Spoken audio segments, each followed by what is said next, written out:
만약 당신이 하나님께서 당신을 거룩하게 하기 위해 가난하게 만드신다고 믿는다면 당신은 속았습니다. 이것은 현대 교회가 받아들인 가장 큰 거짓말 중 하나일 수 있으며 하나님이 그들의 삶을 위해 준비하신 것보다 훨씬 부족하게 사는 충실한 그리스도인들의 전체 세대를 파괴하고 있습니다. 주변을 둘러보십시오. 재정적으로 항상 어려움을 겪고 있는 진실한 신자들을 얼마나 많이 알고 계십니까? 기도하고 금식하고 11조에 충실하며 헌신적으로 교회를 섬기지만 재정에 관해서는 항상 부족함과 싸우고 있는 것처럼 보이는 사람들입니다.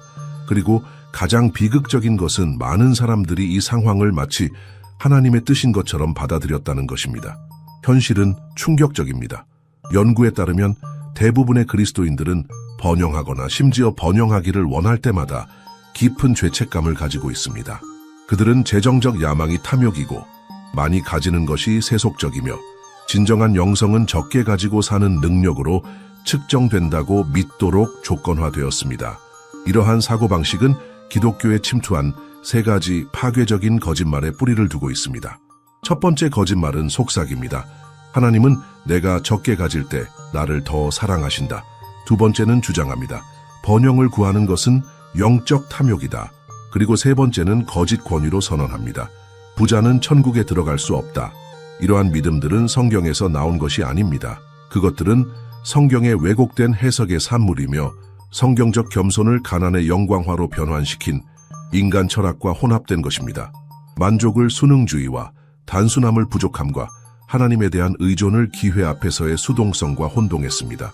그 결과는 번영하는 것을 두려워하고 재정적으로 성장하기를 원하는 것에 대해 죄책감을 느끼며 모든 경제적 어려움을 영적 우월성의 신호로 해석하는 그리스도인 세대입니다. 그들은 충분히 가지기를 위해 기도했지만 풍성함을 위해 감히 기도하지는 않았습니다. 열심히 일했지만 항상 많은 것을 기대해서는 안 된다는 기대를 가지고 있었습니다. 하지만 당신에게 중요한 질문이 있습니다. 성경 어디에서 하나님이 번영을 정죄하십니까? 거룩해지기 위해 가난해야 한다고 어디에 쓰여 있습니까? 예수님이 부족함이 영적 덕목이라고 가르치신 곳을 어디서 찾을 수 있습니까? 답은 당신을 충격에 빠뜨릴 것입니다. 아무 데도 없습니다. 사실 성경은 정확히 그 반대를 가르칩니다. 신명기 8:18은 명확합니다. 내 하나님 여호와를 기억하라. 그가 내게 재물 얻을 능력을 주셨음이라. 이는 내 조상들에게 맹세하신 그의 언약을 오늘과 같이 이루려 하심이니라. 하나님께서 부를 얻는 것을 단순히 허용하신다는 것이 아니라 그분이 그것을 위한 능력을 주신다는 것을 주목하십시오. 번영은 하나님께 용납되는 것이 아니라 그분에 의해 능력을 받는 것입니다. 예수님이 요한복음 10집에서 내가 온 것은 양으로 생명을 얻게 하고 더 풍성히 얻게 하려는 것이라 고 선언하셨을 때 풍성이에 대한 헬라어 단어는 페리소스로 초풍성한, 넘치는, 범람하는을 의미합니다. 예수님은 우리에게 단순히 생존하기에 충분한 것만 주시려고 오신 것이 아닙니다. 재정을 포함한 모든 영역에서 넘쳐 흐르는 삶을 주시려고 오셨습니다. 하지만 이런 구절들이 예외라고 생각할 수도 있습니다. 성경이 하나님께 크게 축복받은 번영한 남녀의 예로 가득하다는 것을 보여드리겠습니다. 아브라함은 가축과 은과 금에서 극도로 부유했고 하나님의 친구라고 불렸습니다. 욥은 동방에서 가장 부유한 사람이었고 온전하고 정직하여 하나님을 경외하며 악에서 떠난 자로 묘사되었습니다. 요셉은 온 이집트의 부를 관리했습니다. 다윗은 엄청난 재산을 축적했고 솔로몬이 성전을 지을 수 있도록 풍부한 자원을 남겼습니다. 솔로몬 자신은 하나님으로부터 지혜와 부를 동시에 받았고 그의 번영으로 인해 책망받은 것이 아니라 후에 불순종으로 인해 책망받았습니다. 달란트의 비유는 하나님의 증식에 대한 기대를 명확히 보여줍니다.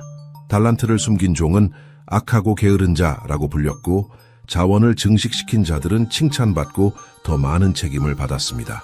하나님은 성장을 기대하시지 정체를 기대하지 않으십니다. 바울은 디모데전서 60에서 훌륭하게 명확히 합니다. 돈을 사랑함이 일만 악의 뿌리가 되나니 그가 돈이 악의 뿌리라고 말한 것이 아니라 돈을 사랑하는 것이라고 했다는 점을 주목하십시오.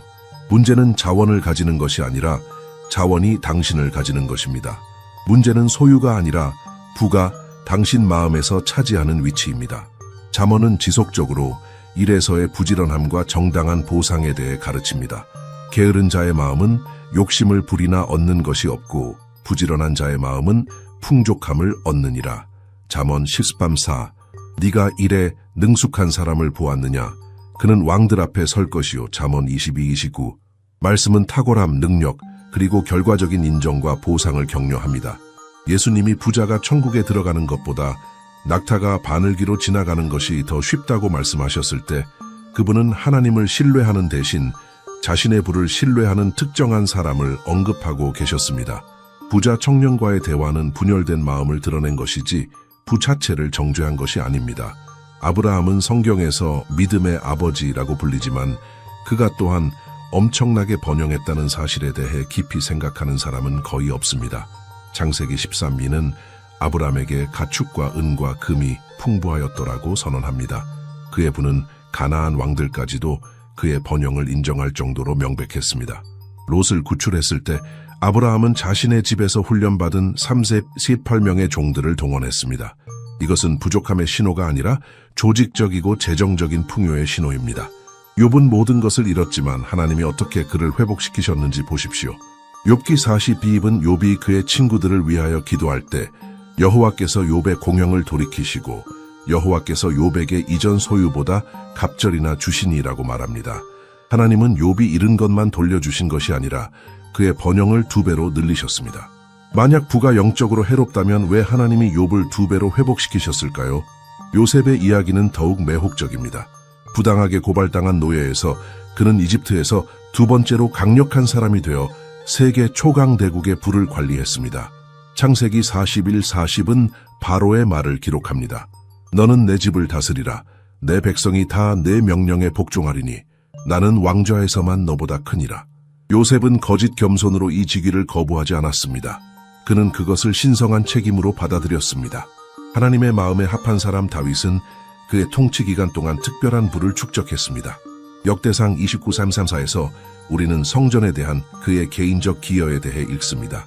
내가 내 하나님의 전을 사모함으로 내 사제 금 은을 내 하나님의 전을 위하여 성소 건축 비용 외에 드리니 곧 오빌금 3,000달란트와 수는 7,000달란트라.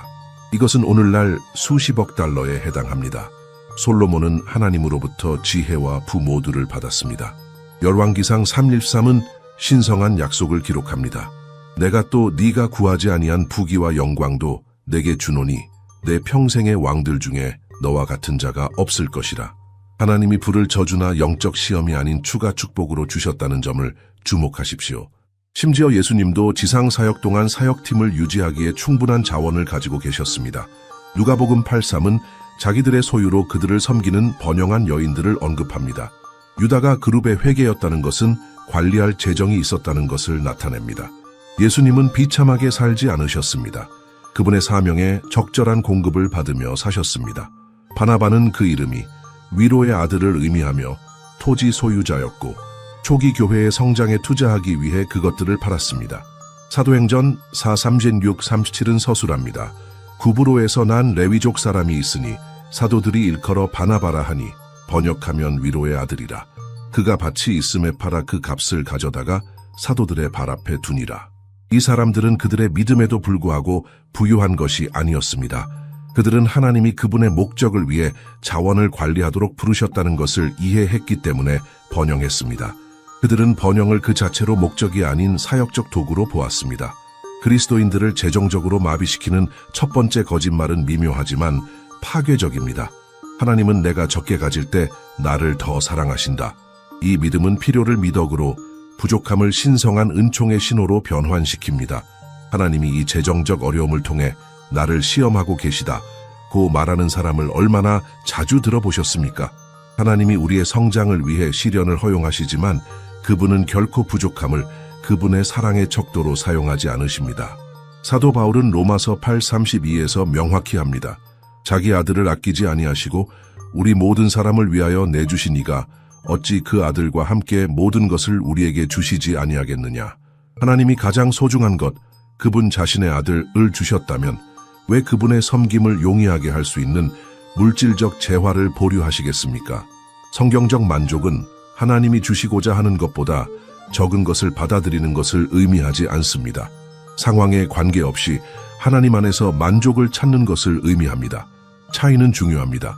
만족은 재정 상황에 관계없이 내적 평화를 갖는 것이지만 순응주의는 하나님이 준비하신 것보다 열등한 조건을 수동적으로 받아들이는 것입니다.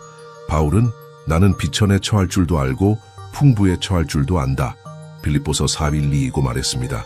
그는 두 상황 모두에서 만족했지만 그것이 부족함을 풍요로움보다 선호했다는 의미는 아닙니다. 두 번째 거짓말은 동등하게 파괴적입니다. 번영을 구하는 것은 영적 탐욕이다.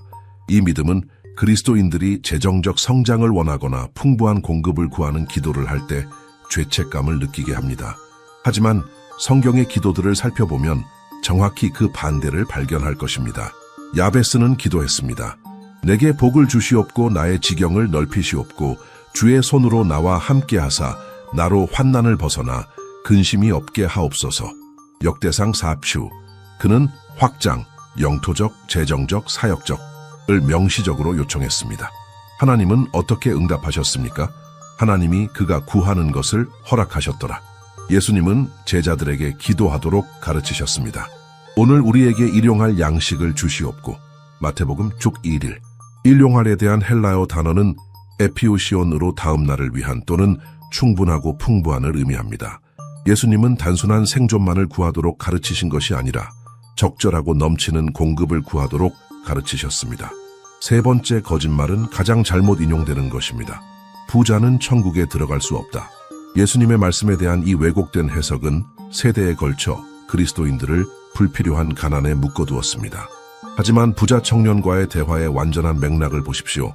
예수님은 청년의 불을 정죄하지 않으셨습니다.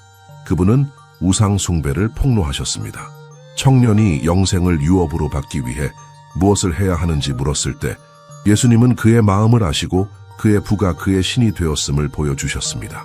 모든 것을 팔라는 지시는 그 특정 상황에 한정된 것이지 보편적 명령이 아니었습니다. 마가복음 10:24는 명확히 합니다. 제자들이 그 말씀에 놀라는지라 예수께서 다시 대답하여 이르시되 얘들아 재물을 의지하는 자가 하나님의 나라에 들어가기가 얼마나 어려운지. 어려움은 부를 소유하는 것이 아니라 하나님 대신 부를 신뢰하는 것에 있습니다. 삭개오는 매우 부유했고 예수님을 만난 후 가난한 자들에게 재산의 절반을 주고 속인 자들에게 4배로 갚아주었습니다.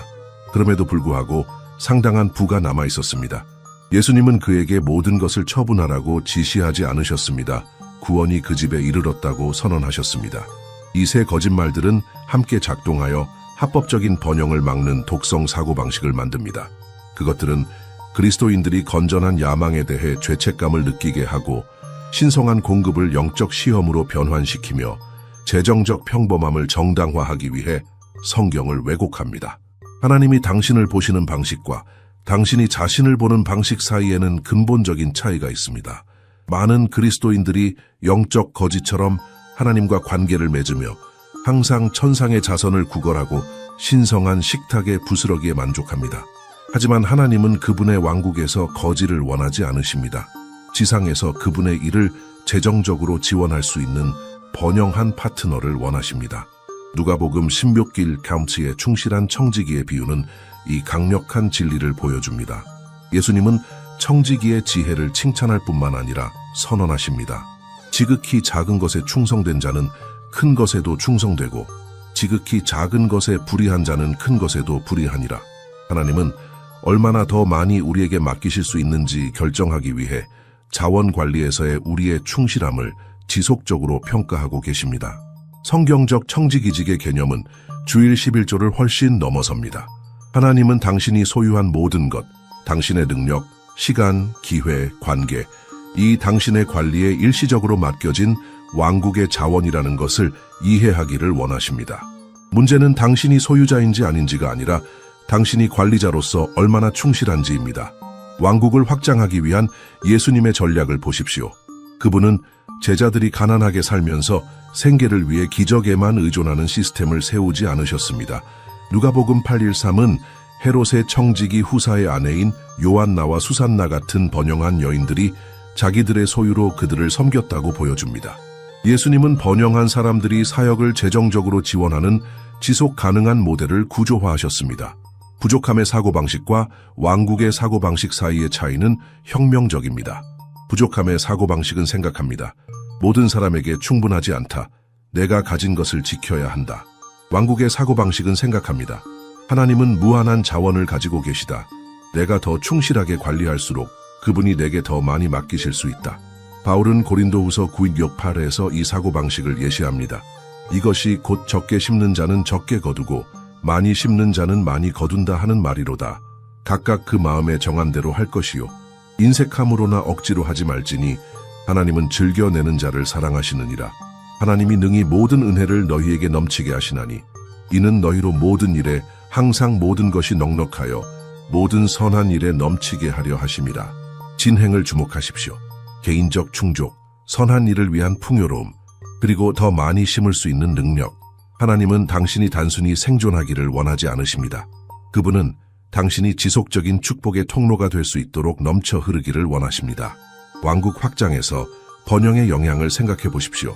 번영한 그리스도인은 선교 장비를 재정 지원하고 가난한 지역의 목사들을 지원하며 고아원을 건설하고 기독교 학교를 설립하며 전도 자료를 제작하고 가난한 그리스도인이 결코 도달할 수 없는 권력의 영역에 영향을 줄 수 있습니다. 바나바는 초기 교회의 성장에 투자하기 위해 부동산을 팔았습니다. 빌레몬은 자신의 집에서 교회를 주최할 충분한 자원을 가지고 있었습니다. 자주 장사인 루디아는 바울과 그의 팀을 지원하기 위해 자신의 번영을 사용했습니다. 이들은 영적 거지가 아니었습니다. 그들은 왕국의 번영한 파트너였습니다. 신성한 모델은 의존이 아닌 파트너십입니다. 창세기 1:28은 원래의 명령을 보여줍니다. 하나님이 그들에게 복을 주시며 하나님이 그들에게 이르시되 생육하고 번성하여 땅에 충만하라. 땅을 정복하라. 하나님은 인간이 지상에서 자원을 지배하고 관리하며 증식시키도록 창조하셨습니다. 가난은 결코 원래 계획의 일부가 아니었습니다. 당신이 목적을 가지고 번영할 때 당신은 현대의 바나바가 됩니다. 신성한 꿈을 재정 지원하고 비정아들을 지원하며 불가능한 프로젝트를 가능하게 만드는 사람입니다. 하나님은 당신을 제한하고 싶어 하지 않으십니다. 그분은 당신을 통해 확장하고 싶어 하십니다. 부족함의 사고방식에서 왕국의 사고방식으로의 변화는 하나님의 말씀을 통한 마음의 새로워짐에서 시작됩니다. 로마서 12:2는 선언합니다. 너희는 이 세대를 본받지 말고 오직 마음을 새롭게 함으로 변화를 받아 하나님의 선하시고 기뻐하시고 온전하신 뜻이 무엇인지 분별하도록 하라. 당신은 번영에 대한 성경적 진리로 제한적인 믿음을 재프로그래밍해야 합니다. 당신의 번영에 대한 하나님의 뜻을 확인하는 구절들을 매일 묵상하는 것으로 시작하십시오. 시편 35:27 나의 의를 기뻐하는 자들이 기꺼이 즐거워하며 말하기를 그의 종의 평안을 기뻐하시는 여호와는 위대하시다 하게 하소서. 요한 3서2절 사랑하는 자여 내 영혼이 잘됨같이 네가 범사에 잘되고 강건하기를 내가 간구하노라. 빌립보서 4:19 나의 하나님이 그리스도 예수 안에서 영광 가운데 그의 풍성함으로 너희 모든 쓸 것을 채우시리라. 정신적 새로워짐은 자동으로 일어나지 않습니다. 의식적인 훈련이 필요합니다. 부족함의 생각이 떠오를 때마다 충분하지 않다, 번영할 자격이 없다, 하나님은 내가 재정적으로 성장하기를 원하지 않으신다. 즉시 성경적 진리로 대체하십시오. 큰 소리로 선언하십시오. 나는 천산의 소를 소유하신 하나님의 자녀이다. 그분이 나에게 부를 얻을 능력을 주셨다. 나는 그분의 왕국을 확장하기 위해 번영한다. 두 번째 근본적인 단계는 심는 것에서의 충실함입니다. 11조는 단순한 종교적 의무가 아닙니다. 그것은 하나님이 모든 것의 진정한 소유자라는 실제적 인정입니다. 말라기 3:11은 약속합니다. 만군의 여호와가 이르노라. 너희의 온전한 11조를 창고에 들여 나의 집에 양식이 있게 하고 그것으로 나를 시험하여 내가 하늘 문을 열고 너희에게 복을 쌓을 곳이 없도록 붙지 아니하나 보라. 만군의 여호와가 이르노라. 내가 너희를 위하여 메뚜기를 금하여 너희 토지 소산을 먹어 없애지 못하게 하며 너희 밭의 포도나무가 열매를 기한 전에 떨어뜨리지 않게 하리니.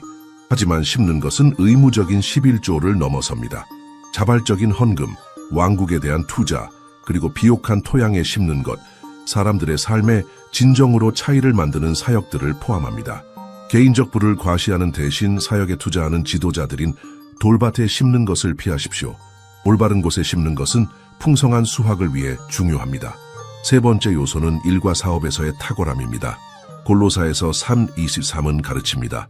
무엇을 하든지 마음을 다하여 주께 하듯 하고 사람에게 하듯 하지 말라.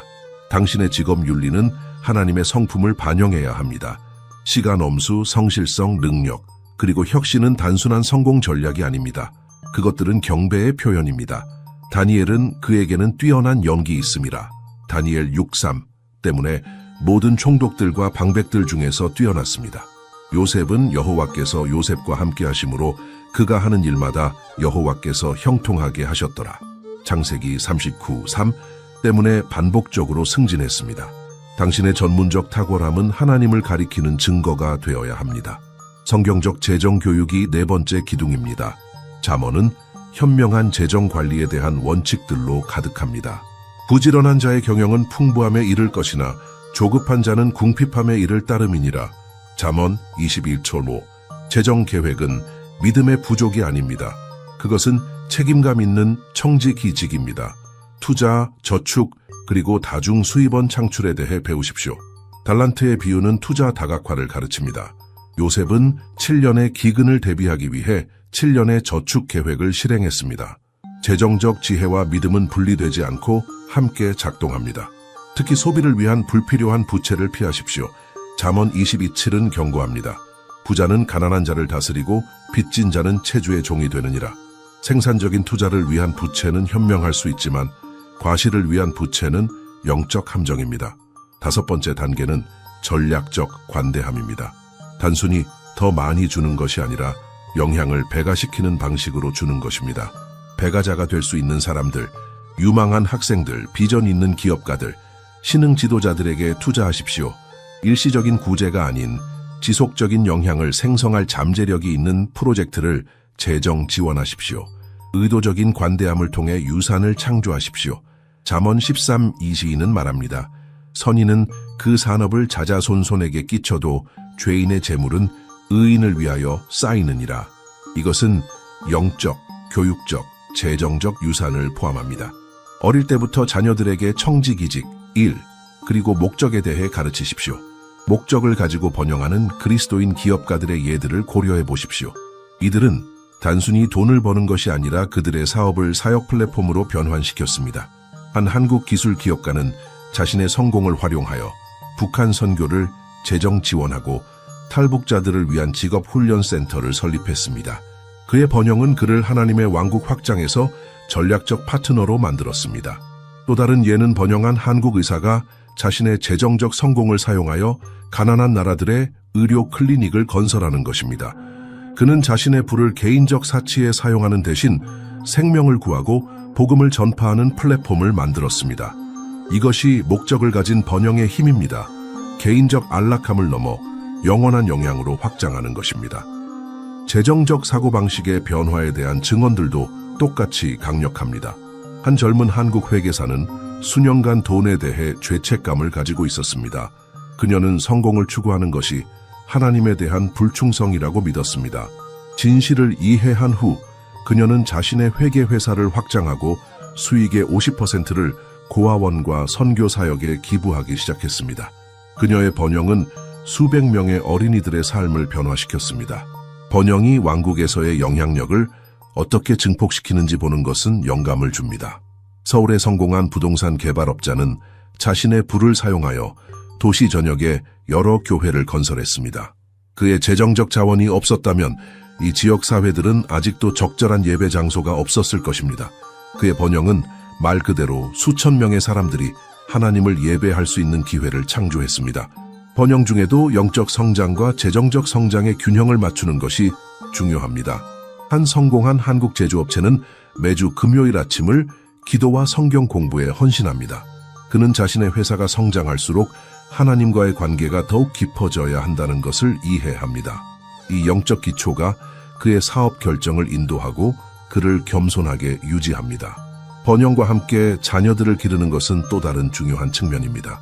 부유한 한국 가족들은 자녀들에게 성경적 번영의 원칙을 가르치는 것이 얼마나 중요한지 발견했습니다. 그들은 자녀들이 일의 가치, 관대함의 기쁨, 그리고 부가 봉사를 위한 도구라는 것을 이해하도록 보장합니다. 이것은 건전한 직업 윤리와 하나님의 왕국에 대한 마음을 가진 다음 세대를 창조합니다. 과시와 충실한 청직이직의 차이를 인식하는 것이 필수적입니다. 목적을 가지고 번영하는 사람은 자신의 부를 자랑하지 않습니다. 그들은 그것을 하나님의 영광을 위해 조용히 사용합니다. 그들은 비싼 차를 사기보다는 선교사를 지원하는 것을 선택할 수 있습니다. 그들은 개인적 사치보다 왕국의 영향을 우선시합니다. 번영 여정에서 영적 멘토를 갖는 것의 중요성은 과소평가될 수 없습니다. 많은 성공한 한국 기업가들은 그들을 하나님 중심으로 유지하는 목사나 영적 조언자를 가지고 있습니다. 이 멘토들은 어려운 질문을 하고 동기를 확인하며 사업 성공이 영적 성공을 방해하지 않도록 도움을 줍니다. 당신이 자신을 위해서가 아니라 목적을 가지고 번영하고 있다는 신호들을 인식하는 것이 중요합니다. 목적을 가진 번영은 다음과 같은 특징이 있습니다. 증가하는 관대함, 하나님과의 깊어지는 관계, 다른 사람들을 섬기려는 더 큰 열망, 그리고 물질적 소유에 대한 감소하는 애착. 만약 번영이 이기심이나 하나님으로부터의 거리감을 증가시킨다면 마음을 점검할 때입니다. 하나님 아버지, 저희가 부족함의 거짓말에서 벗어나 왕국의 번영의 진리를 받아들일 수 있도록 도와주시옵소서. 저희가 번영하는 것을 두려워하지 않고 오히려 그것을 당신의 영광과 왕국의 확장을 위한 도구로 보도록 저희의 마음을 새롭게 해주시옵소서. 주님, 오늘 저희는 하나님이 저를 가난하게 하셔야 거룩해집니다. 라는 거짓말을 버립니다. 당신은 저희가 모든 선한 일에 넘치도록 번영하기를 원하신다는 것을 선언합니다. 저희가 충실한 청지기가 되어 당신이 저희에게 맡기신 모든 것을 지혜롭게 관리할 수 있도록 도와주시옵소서. 번영은 죄가 아님을 이해했습니다. 저희를 자유롭게 하신 이 진리에 감사드립니다. 이제 저희는 목적을 가지고 번영하며 당신의 왕국의 파트너가 되어 이 땅에서 당신의 뜻을 이루는 일에 참여할 것을 결심합니다. 만약 이 말씀이 당신의 마음에 닿았다면 댓글에 목적을 가진 번영이라고 써주십시오. 그리고 이 진리를 들어야 할 사람과 이 영상을 공유하는 것을 잊지 마십시오. 함께 부족함의 거짓말을 깨고 하나님이 우리를 위해 준비하신 번영 안에서 걸어갑시다.